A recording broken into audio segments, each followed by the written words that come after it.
पानीपत के अग्रवाल भवन पहुंचे कांग्रेस के हरियाणा प्रभारी विवेक बंसल ने जिले के सभी पदाधिकारी और स्थानीय कार्यकर्ताओं के साथ बैठक की, जिसमें सभी कार्यकर्ता, मौजूदा विधायक व पूर्व विधायक और पूर्व मंत्री शामिल रहे।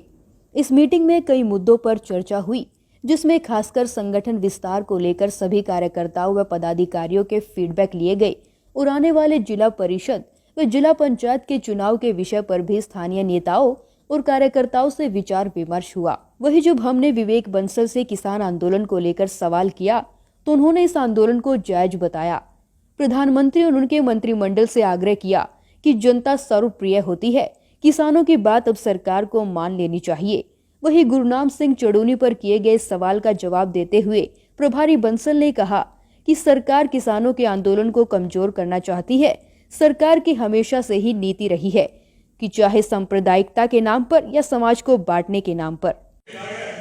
जिलेवार मैंने कार्यक्रम बनाया है कि नेताओं और कार्यकर्ताओं से व्यक्तिगत रूप से वार्ता करूं, उनके सुझाव लूं, पार्टी को कैसे गति देनी है,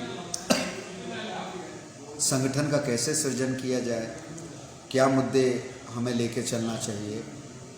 जो पार्टी का ख़ास तौर से ज़िला परिषद का चुनाव है उसके बाबत भी लोगों से जानकारी लेने के लिए तो एक व्यक्तिगत रूप से जानकारी लेना चाहता हूँ कि किस नेता का क्या प्रभाव है उस जनपद में, उस विधानसभा में, किसकी क्या कैसी छवि है, उसके बारे में कार्यकर्ता क्या सोचते हैं और वो संगठन को के सृजन में, संगठन को सशक्त करने में उसका क्या योगदान है। देखिए, किसान आंदोलन बहुत वैध है, बहुत जायज़ है, बहुत न्याय संगत है। किसानों की आशंकाएं, किसानों का भय बहुत प्रासंगिक है। किसान अपने भविष्य को लेके, ये जो कृषि बिल आए हैं या काले कानून कहा जाए, इनको लेके बहुत चिंतित हैं और यही कारण है कि 50 दिन से ऊपर हो गए कि किसान, जहां इस सर्दी में लोग घर से नहीं निकल पा रहे हैं, इस कोविड में लोगों को घरों तक सीमित करके रखा है, किसान सड़कों पर बेहाल पड़ा हुआ है। अपनी बात को सुनाने की, अपनी बात को कहने का प्रयास कर रहा है कि जो सत्ता में जो मठाधीश हैं उन तक उनकी आवाज़ पहुँचे और उनकी आवाज़ को, उनकी मांग को गंभीरता से उसका लिया जाए, उसको आत्मसात किया जाए और उसका निराकरण किया जाए।